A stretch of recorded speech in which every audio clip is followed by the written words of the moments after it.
मैं मौन और संवाद का महत्व आपको समझा रहा हूं। तो हमारे जो बेलजी भाई देसाई हैं, ये गए विपश्यना शिविर करने और इनकी पत्नी भी गई। अब वहां पहला इंस्ट्रक्शन है कि 9 दिन आपको मौन रहना पड़ेगा या 10 दिन मौन रहना पड़ेगा। तो ये चले गए, पत्नी अलग पति अलग।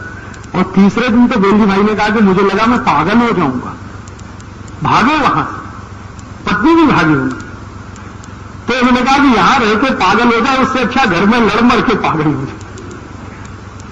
उसके बाद उन्होंने कभी उधर मुंह नहीं किया। तो मैं कहना ये चाहता हूं कि ये जो मौन है ना, वो अपने काम के लिए नहीं है, ये तपस्वी लोगों के लिए, ऋषियों के लिए, मुनियों के लिए, जिनको कुछ दूसरे किस्म की साधनाएं करनी है, उनके अपने लिए तो संवाद है। और आप देख लो इस बात को कि जिस घर में संवाद जितना ज्यादा होगा, उस घर के तनाव उतने कम होने वाले हैं।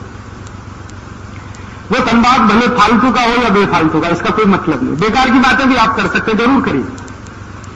कभी कभी गप्पे मार सकते हैं, मारिए, गप्पों का कोई अर्थ नहीं होता, लेकिन फिर भी आप मारिए। लेकिन उससे क्या होता है ना, जो संप्रेषण है वो महत्व का है।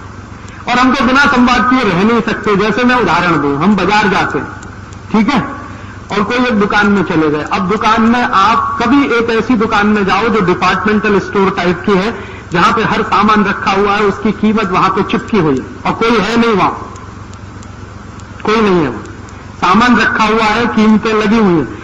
ये फलानी चीज इतने रुपए की, ढिमाकी चीज इतने रुपए की, उठाओ, टोकरी में डालो, बिल बनवाओ, निकल आओ। एक तो ऐसी दुकान है।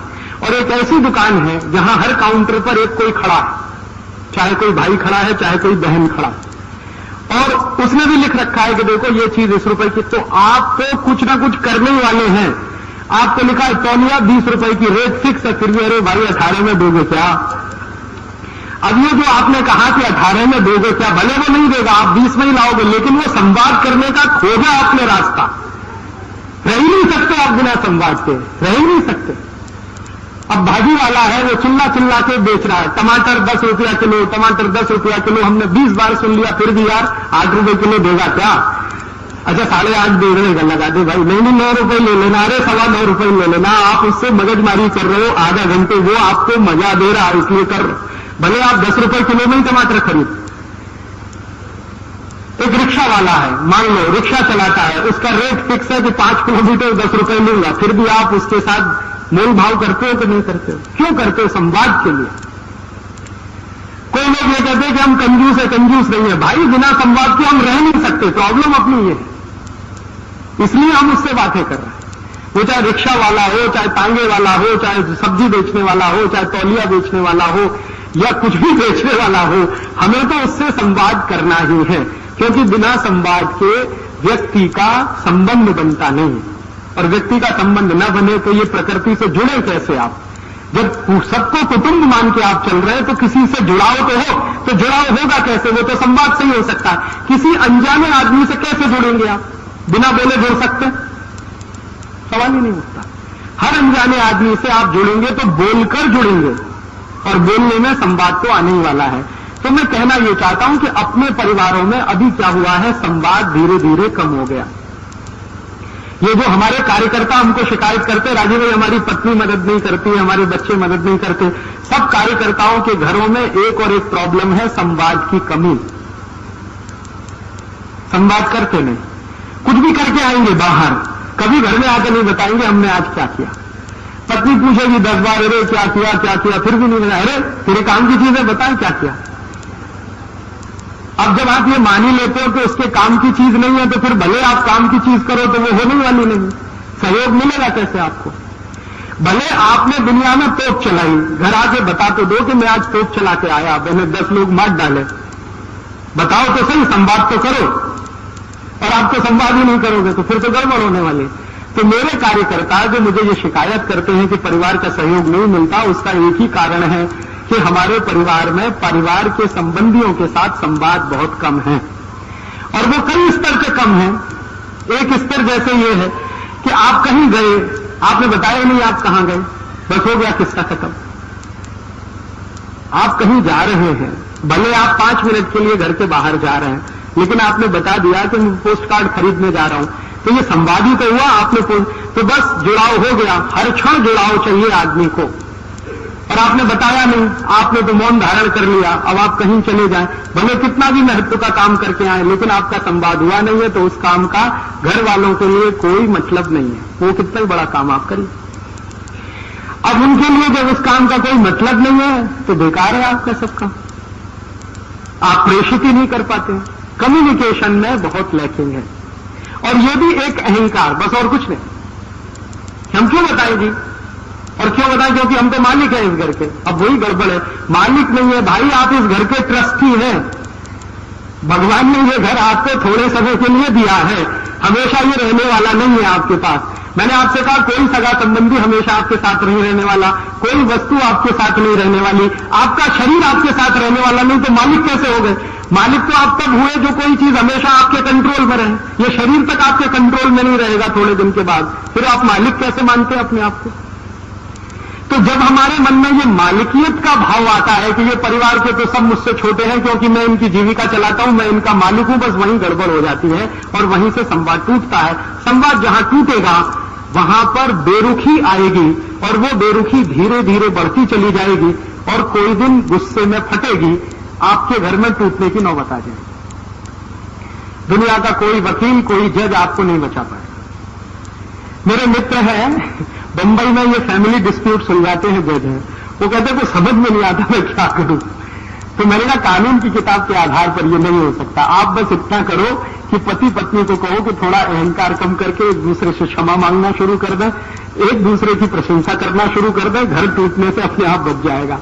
और वो कहते हैं यही नहीं होता। वो अपना वकील लेके खड़ा, ही अपना वकील लेके खड़ा, उसका वकील ये तुर्रम का, उसका वकील ये तुर्रम, बस गया परिवार उसमें। तो वहां तक नौबत नहीं आए, तो उसके लिए ये बहुत सरल है। और एक चलते चलते छोटी सी 2-3 आखिरी बातें कि अगर हम हमारे परिवार में एक भौतिक काम और कर सकें। एक भौतिक काम तो मैंने कहा कि सब साथ मिलकर खाना खाएं, संवाद के लिए वो बहुत जरूरी है। संवाद क्यों जरूरी है? क्योंकि जुड़ाव उसी से होता है आदमी का। हर क्षण संवाद हर बार नया जुड़ाव लाता है। आप कई बार महसूस करेंगे कि संवाद करते करते आपका किसी के प्रति प्रेम बढ़ता है या किसी के प्रति आकर्षण बढ़ता है। उसको जितना कम करते जाएंगे प्रेम भी कम होगा, आकर्षण भी कम होगा, सब चीजें कम होती जाएंगी। प्रेम तत्व कम होगा, मैंने आपसे कहा टेंशन बढ़ेंगे वगैरह वगैरह सब होगा। तो इसलिए इसका बहुत महत्व है। इसी के साथ एक चीज का और महत्व है जो भौतिक बात है, वो ये एक दूसरे की सेवा करना। हम बीमार हैं तो हमारी कोई सेवा करे, लेकिन अपेक्षा न रखें। मैंने आपसे पहले कहा अपेक्षा रखेंगे तो मोह में जाएंगे और बिना अपेक्षा के करेंगे तो प्रेम में जाएंगे। तो प्रेम के आधार पर हम सेवा करें। मान लीजिए हमारे पिताजी बीमार हैं, हमारी मां बीमार है, हमारा भाई बीमार है, हमारी बहन बीमार है, या हम बीमार हैं, तो मैं बीमार हूं तो मेरी कोई सेवा कर रहा है, या कोई दूसरा बीमार है तो मैं उसकी सेवा कर रहा हूं, बिना इस अपेक्षा के कि ये मेरी करें तो बहुत अच्छा, लेकिन अपेक्षा ना हो।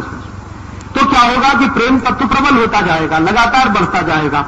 और सेवा आप जानते हो इतना बड़ा माध्यम है जो किसी को भी जीत सकते। आपने देखा नहीं है, ये जो ईसाई मिशनरियां हैं, इन्होंने सेवा भाव से ही हिंदुस्तान के एक बहुत बड़े इलाके को जीत रखा है। आप कभी नॉर्थ ईस्ट में जाइए, नागालैंड, मिजोरम, मणिपुर, त्रिपुरा, वो पूरा हिस्सा हिंदुस्तान से कटकर अलग होने को तैयार है सिर्फ सेवा के आधार पर। उन्होंने कुछ वो बना दिए हैं हॉस्पिटल, कुछ खोल दिए हैं स्कूल, उन स्कूलों में पढ़ाते हैं बच्चों को, हॉस्पिटल में करते हैं मरीजों की सेवा।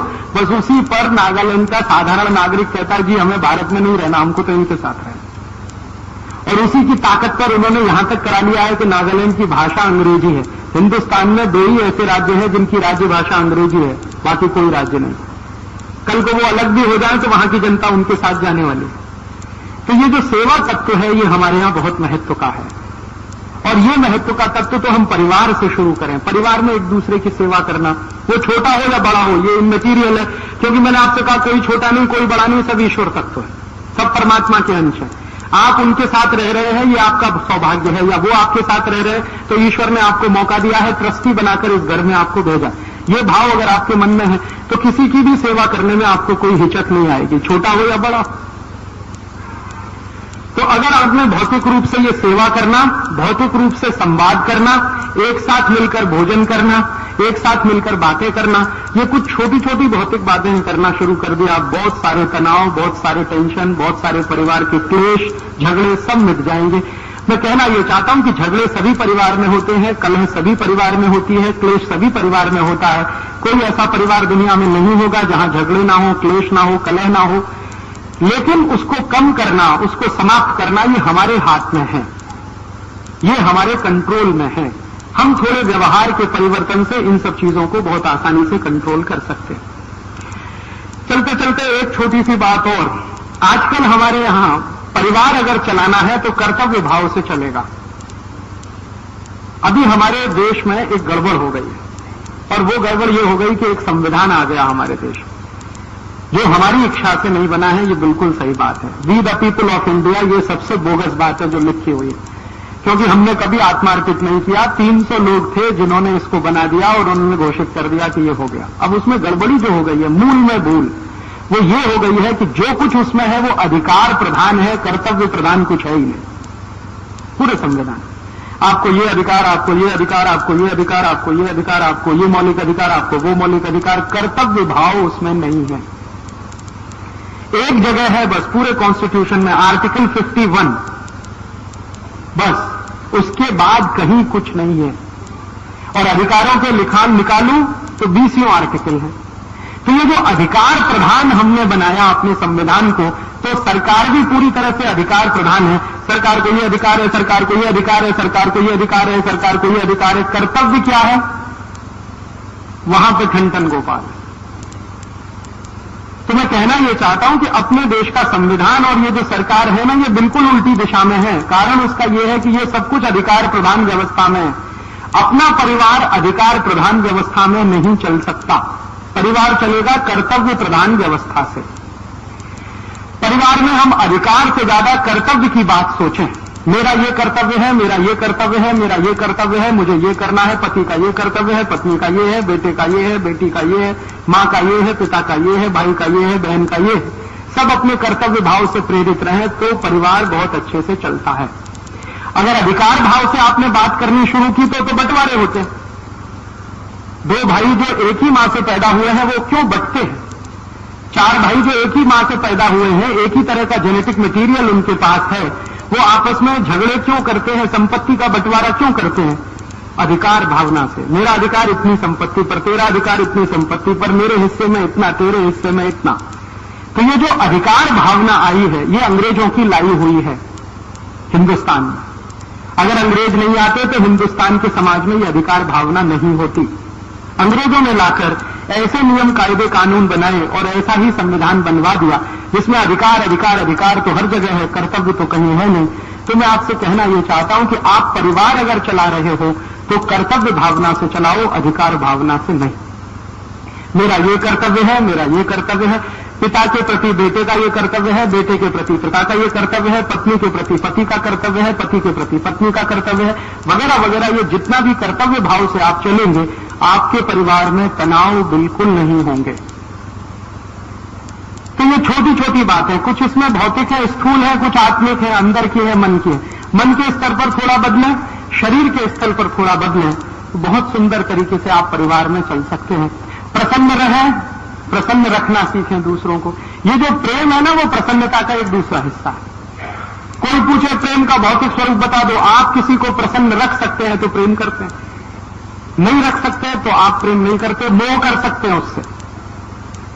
मोह से मैंने कहा स्वार्थ पैदा होगा, स्वार्थ आगे लालच तक ले जाएगा आपको, और कहां ले जाके तोड़ेगा कोई नहीं जानता।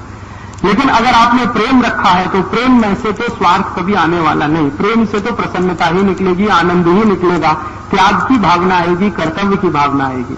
जहां प्रेम प्रधान होगा वहां कर्तव्य अपने आप आ जाएगा, क्योंकि हमें दूसरे को प्रसन्न रखना है तो कर्तव्य भाव में ही रख पाएंगे, अधिकार भाव में तो नहीं रख पाएंगे। तो मेरा ये कर्तव्य है, ये मानकर मैं करूं। और अपने कर्तव्य हम सब समझते ही हैं, ऐसी कोई बड़ी बात नहीं है। सभी जीव जगत के जीव जंतुओं के प्रति हमारा जो कर्तव्य है वही कर्तव्य है हमारा सबके प्रति, जो हमारे परिवार के साथ है या कुटुंब के हिस्से हैं। और अगर ये हम अपने परिवार में करें तो मैं मानता हूं कि आपका परिवार, हमारा परिवार एक अच्छा परिवार बन सकता है, जिसमें तनाव नहीं होंगे, कलह नहीं होगी, क्लेश नहीं होगी।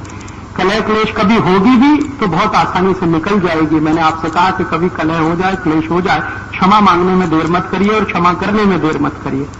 तो आप देखेंगे 2 मिनट में सब काफूर हो जाएगा। गलतियां हर आदमी करता है, कोई आदमी आदर्श नहीं होता, न कोई स्त्री आदर्श है, न कोई पुरुष आदर्श है, न कोई बेटा आदर्श है, न कोई बाप आदर्श है। हम में से चूंकि कोई आदर्श नहीं है और हम सब परमात्मा के अंश हैं, ये मानकर अगर हम कोई भी बात करेंगे तो बहुत आसानी से क्षमा करना, क्षमा करवाना या क्षमा देना या क्षमा लेना हमें आ जाएगा। बहुत आसानी से हम प्रेम करना सीख जाएंगे, प्रशंसा करना सीख जाएंगे, सेवा बहुत आसानी से हम कर पाएंगे और परिवार को एक अच्छा स्थान बना पाएंगे जहां जो भी रहेगा कर्तव्य भाव